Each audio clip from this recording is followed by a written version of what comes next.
It is really puzzling to me that having just buried one monster, the Soviet Union, another remarkably similar one, the European Union, is being built. Exactly what is the European Union? Perhaps by examining the Soviet version, we can get the answer. The Soviet Union was governed by 15 unelected people who appointed each other and who were not accountable to anyone. The European Union is governed by 24 people who appoint each other, meet in secret, and are not accountable to anyone, and whom we cannot sack. One might say that the EU has an elected parliament. Well, the Soviet Union had a parliament of a sort too, the Supreme Soviet, which just rubber-stamped the Politburo decisions, pretty much like the European Parliament does, where speaking time in the chamber is limited within each group and often amounts to 1 minute per speaker. In the EU, there are hundreds of thousands of bureaucrats with their huge salaries, their staff, servants, bonuses and privileges, their lifelong immunity from prosecution, which is simply shuffled from one position to another, no matter what they do or fail to do. Is this not exactly like the Soviet regime? The Soviet Union was created by coercion and very often with a military occupation.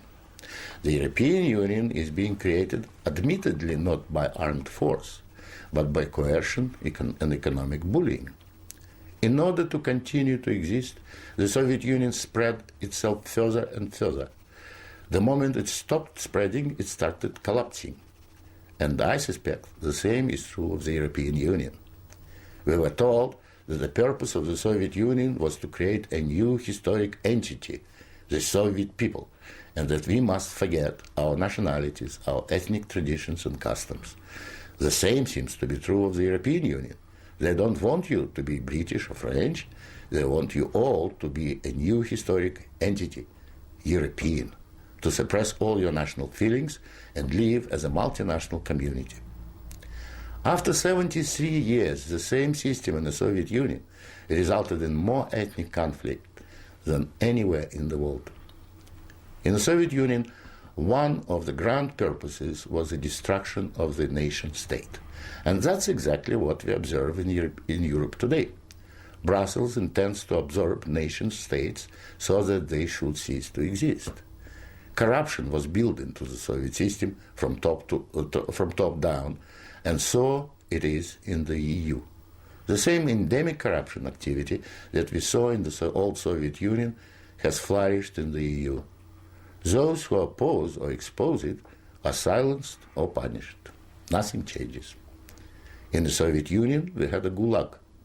I think we have a gulag in the European Union also, an intellectual gulag known as political correctness.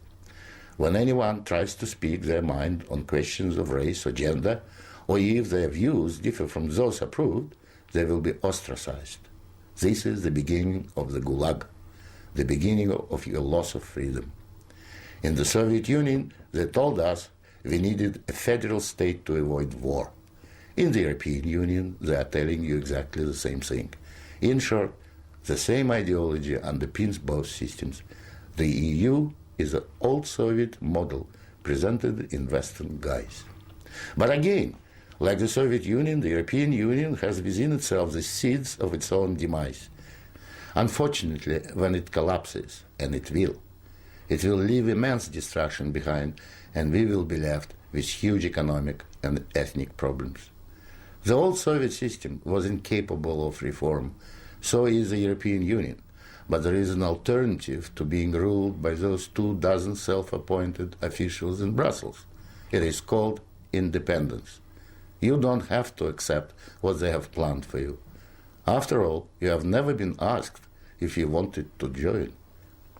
I have lived in your future, and it didn't work.